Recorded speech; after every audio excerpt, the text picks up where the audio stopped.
Let's be real for a second. When you think about your organization's internal environmental audits, what actually comes to mind? Is it this highly calibrated, proactive diagnostic tool that's out there protecting your company, or is it honestly just a formality, one of those reactive, box-ticking chores that everyone just scrambles to get through once a year? Because listen, if it's the latter, you are operating with massive blind spots. So, welcome to this explainer. I am so thrilled you're here because today we are going to completely transform how we look at environmental audits. We are diving deep into ISO 14001-2026, specifically Clause 9.2. Think of this clause as literally the central nervous system of your environmental management system, or EMS. When it's actually functioning correctly, it acts like a strategic radar, constantly scanning the horizon for risks. So let's just dive right in and decode what a world-class internal audit program actually looks like based on these latest standards. First things first, we've got to completely redefine what we're talking about here. Under ISO 14001-2026, the internal audit program is explicitly a strategic evaluation tool. It is absolutely not just a compliance checklist. It's meant to systematically verify your EMS effectiveness and, actually drive continual improvement. We really have to break away from this mindset of auditing as some sort of bureaucratic paperwork task. Instead, think of it as a vital diagnostic health check for your organization's environmental commitments. It's the only way to ensure that the lofty things you say in your environmental policies actually translate into your daily operational reality. So here's our roadmap for today's diagnostic breakdown. We're going to cover 1. The strategic audit program, 2. Defining the audit scope, 3. Risk-based audit frequency, 4. Ensuring auditor competency, and finally, 5. Common audit nonconformances. All right, kicking things off with Section 1, the Strategic Audit Program. This is the foundation of Clause 9.2. I love this quote because it perfectly captures the core philosophy of the standard. It states, "The internal audit program is not merely a compliance activity but a strategic evaluation tool that ensures environmental commitments translate into operational reality." What you really need to take away from this is that the standard demands your audit acts as that early warning radar. It needs to be constantly scanning for risks long before they blow up into regulatory disasters or actual environmental harm. It is your ultimate assurance mechanism. Moving right along to Section 2, defining the audit scope, where we target the EMS boundaries. Now, here is a absolutely crucial point. Your scope must reflect environmental significance. The scope is what defines the boundaries of your audit, exactly what departments, processes, and locations are going to be evaluated. And a poorly defined scope just results in these incomplete audits that completely fail to detect major nonconformances. This standard expects you to meticulously target the processes that carry the highest, most significant environmental impacts. You can't just audit the easy stuff, right? You have to go where the actual risk is. So, how does this actually play out in the real world across different industries? Well, if you're in chemical manufacturing, your high-risk scope priorities heavily target hazardous material storage and energy systems. You definitely shouldn't be wasting your precious audit time looking at office paper recycling when you've got massive chemical tanks sitting out back. Make sense? In construction, your scope has to zero in on things like waste segregation, dust suppression, and noise control. And for energy production, it's all about emission monitoring and continuous compliance. Your scope just has to be custom-tailored to the unique environmental footprint of your specific organization. Okay, on to Section 3, risk-based audit frequency. Essentially, auditing when it actually matters.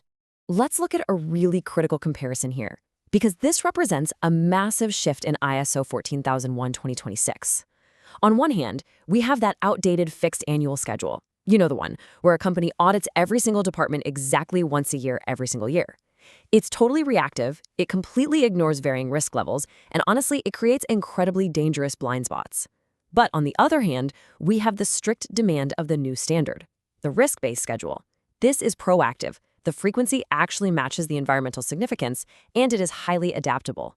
Basically, if a process carries a high risk of environmental harm, it gets audited way more frequently, period.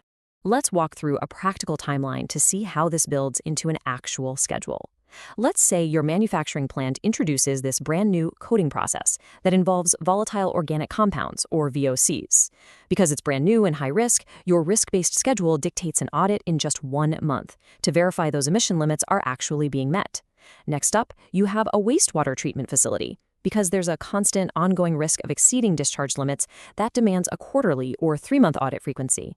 But what about general administrative office waste? Well, because the environmental significance there is incredibly low, that gets placed on a standard 12-month annual cycle. See how that works? You are allocating your resources exactly where they are needed most. Let's shift gears to Section 4, ensuring auditor competency.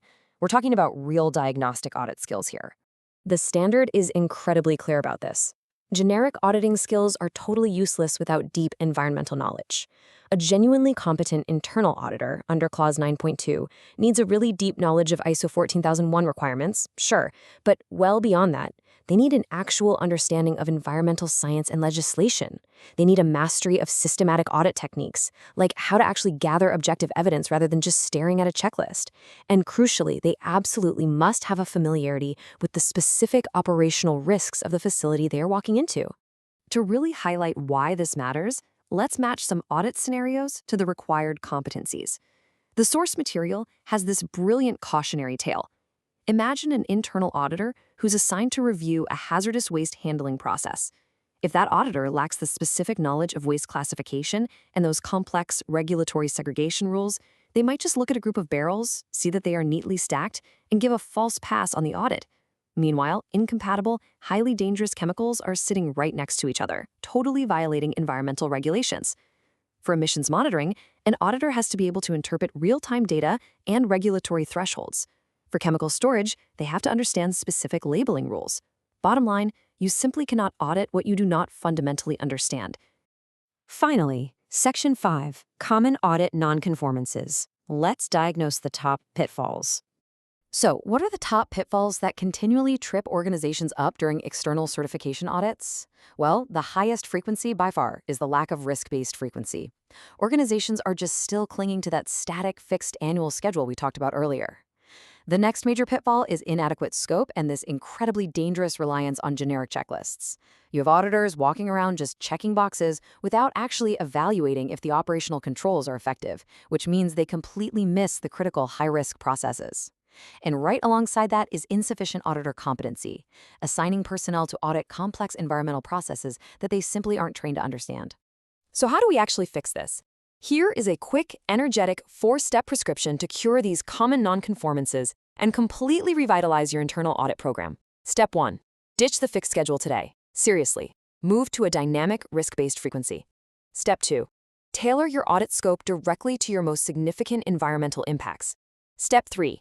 Train your internal auditors on the specific environmental risks and science of your operations, not just how to fill out a PDF form. And Step 4. Use your audit findings to drive actual strategic corrective actions and management review. Don't just file the report away in a drawer somewhere, use it to improve. I want to leave you with one final, pretty provocative thought. If a major environmental incident happens tomorrow, will your audit program have seen it coming? Because if your scope is aligned to your actual risks, and if your frequency matches the danger, and if your auditors are truly competent, the answer should be yes. Your ISO 14001-2026 internal audit program is your strategic radar. Keep it calibrated, keep it focused, and let it guide your organization to true, sustainable environmental excellence. Thanks so much for joining me for this explainer, and keep learning.